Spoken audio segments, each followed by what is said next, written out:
that there's a suicide crisis directly linked to hopelessness in this country.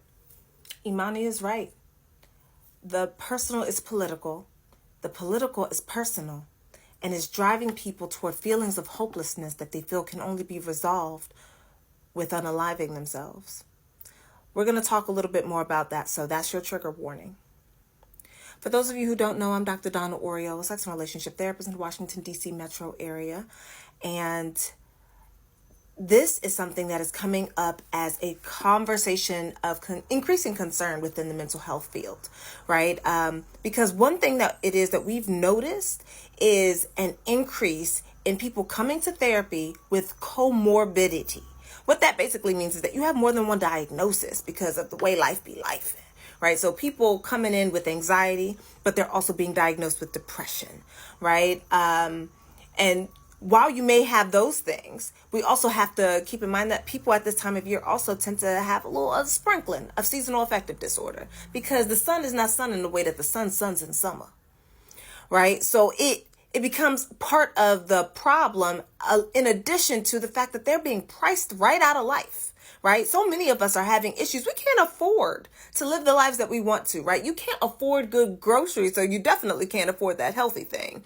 You can't afford to have kids. You can't afford to get a home. You can barely afford the student loans for the education you already got, right? So you have all these bills coming in, but your paycheck is not increasing. And the thing is, you're also simultaneously watching people live their best lives and watching sometimes your very politicians tell you that the problem is you. That the problem is that you don't work hard enough. The problem is that you're quiet quitting. And at some point you start feeling like, well, damn, I feel like there's nothing that I can do. So it increased feelings of hopelessness. Now, I don't want to stay on just the hopeless piece, right? Because I feel like Imani did a really great job of explaining it and talking about it. And I feel like I'm telling you now that we are in a mental health pandemic, and we have been in one that has largely been ignored, right? So I'm going to give you a couple of strategies that I use to help my clients to be able to deal with life and the way that it be life. The first one is stop trying to do shit by yourself. Find your tribe. Find your people. Find your community. Now is not the time to be trying to do everything by yourself and pull yourself up by those proverbial bootstraps. They do not exist. And it is easier for you to manage yourself, your mental, emotional, and social well-being if you're being social with other people. So find your people.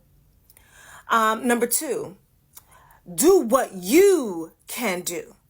We spend a lot of time on social media. We watch TV. We be doing all the things. Some of this stuff is for escape, and I understand that. But what it tricks you into thinking is that you should be living the life that other people are trying to live, right? Do what you can do. Everything is not going to be in your control, but you can control the things that are in your control. So for me, that means preemptive self-care, right? So preemptive self-care is, did you brush your teeth today? Did you wash your ass? Have you called a friend today? Because that's self-care. I am an avid book reader. We are barely into 2024. And as for me, TV is not really my thing, but books are, right? So at this point, I've officially read something like 5 books, right? Because they help to bring me into the space that I need to be.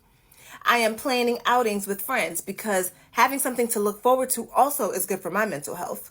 And I'm taking care of my plants and trying to grow some tomatoes, right? These are things that you can do to sort of take care of yourself. So you're doing what you can do, knowing that all of the other shit, that's outside of your control. You can only do what you can do. And number 3, this is for my advocates specifically. You cannot strategize people out of mental health concerns. The system is fucked, the people are not. Right? So I think that too often we're saying that people are broken, but people are not broken. The system is broken. And if we are able to recognize that, to give space for that, to give honor to that, then you can also make sure that you're doing what you can. So if you are a person that is trying to do more advocating, use your platform, use your voice, right? Even if that voice is talking to a couple of friends, those friends may talk to other people. Use your voice. It also means Use the 5 Calls app. Talk to your representatives in your space about the things that are important to you. It has scripts on it. So you don't even have to worry about what do I say. Just read it. Right? That's, again, the 5 Calls app. And use your platform, use your space to educate and re-educate as necessary, including educating and re-educating you. Because it's not just you that is sick of the system. It's other people as well. So those are just a few strategies that I talk to my clients about, in addition to finding some time, some space for pleasure. Because pleasure is also revolutionary, specifically on the Black body.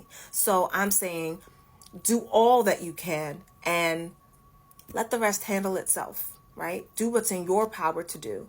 And sometimes what's in your power to do is rest. All right. Hit me in the comments. This is specifically a message for Black and brown folk, because I think that we have a different experience with the system. But go ahead and hit me in the comments. Remember, discourse, not disrespect. Keep it cute. All right. I'm out.